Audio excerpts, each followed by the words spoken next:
독생녀 참 어머님은 지금도 천일국 시대의 새 말씀을 계속해서 선포하신다.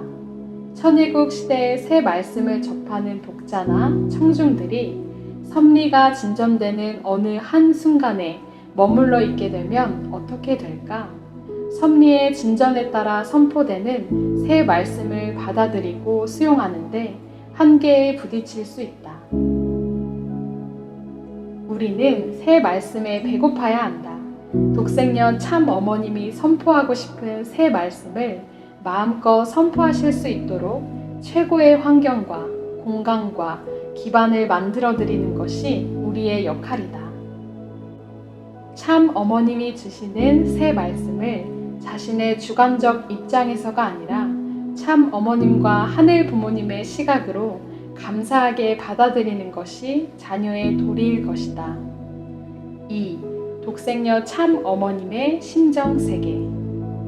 하늘 섭리는 참 어머님이 지상에서 육신을 쓰고 계시는 동안에 완성을 봐야 한다.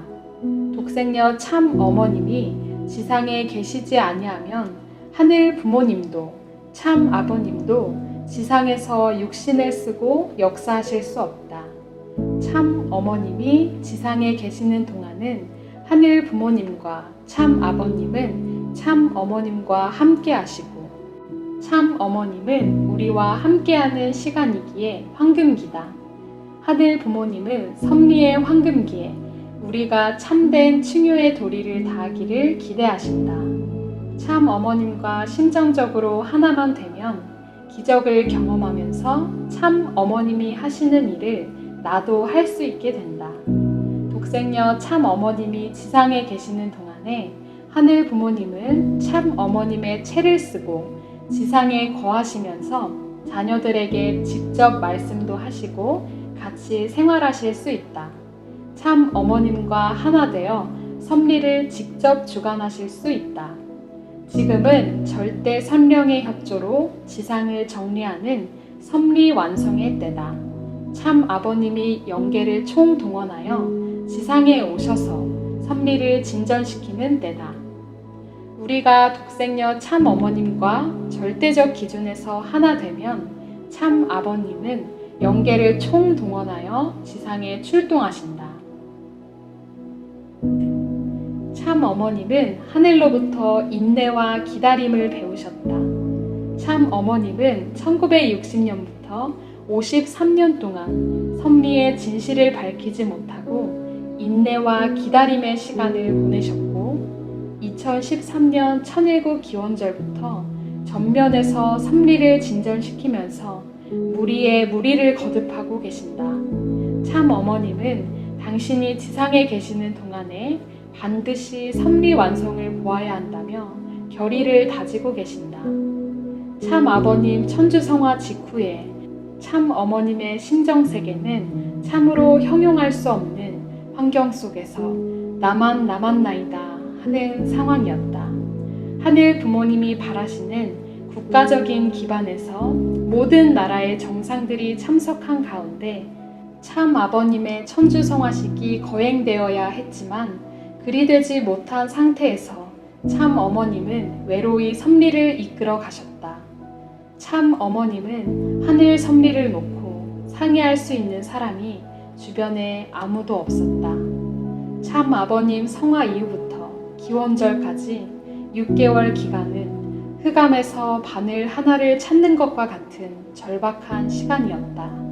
마치 황막한 사막에 모래 태풍이 불어와 눈을 뜰 수 없는 상황에서 작은 바늘 하나를 홀로 찾아야만 했다. 그 작은 바늘 하나가 누굴까?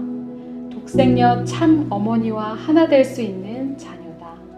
참 어머님은 섭리를 놓고 의논할 수 있는 작은 바늘 하나가 없었다.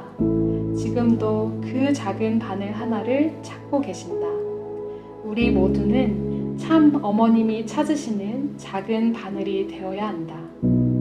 창조주 하늘 부모님의 꿈은 보이는 지상세계의 참 부모와 자녀들을 거느리고 함께 지상 천국 생활을 하려 하셨다. 그리고 지상의 참 부모가 천상으로 가는 날 함께 가시어 영원한 천상세계의 주인이 되려 하셨다. 하늘 섭리는 반드시 완성을 봐야 하고 끝을 봐야 한다.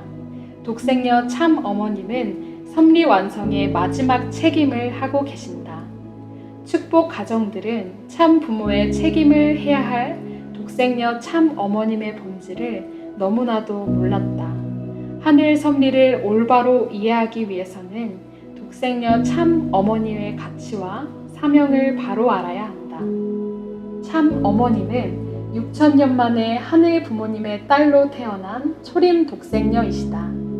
독생녀 참 어머님은 하늘 섭리를 완성하는 중심축의 자리에 계신다. 독생녀 참 어머님은 1960년 성혼식 이후부터 첫 단추를 잘 채워야 했는데 그렇게 되지 못했다고 무척 안타까워 하신다. 섭리의 진실을 마음에 품고 지나온 광야 시대는 인내와 기다림의 시간이었다. 참 어머님은 지난 50여 년간 인내하고 기다리시면서 밝히고 싶으셨던 섭리의 진실을 독생녀 선포로부터 시작하며 첫 단추를 다시 채우기 시작하셨다. 그동안 세계평화통일가정연합은 독생자 예수님과 재림 메시아를 중심으로 하늘 섭리를 이해해왔다. 이제 독생녀 참 어머님의 시각으로 말씀과 섭리를 공부해보자. 그러면 말씀과 섭리를 이해하는 범위가 새롭게 확장되는 것을 알게 될 것이다. 하늘 섭리의 중심축을 초림 독생녀로 접근할 때 말씀과 섭리가 다른 차원에서 이해될 것이다. 천일국 시대를 살아가는 최고의 지혜는 독생녀 참 어머님이 하늘 섭리를 완성하는 중심축이라는 시각에서 말씀과 섭리를 이해하는 것이다. 이에 대한 구체적인 내용은 이어지는 글을 통해서 확인할 수 있을 것이다.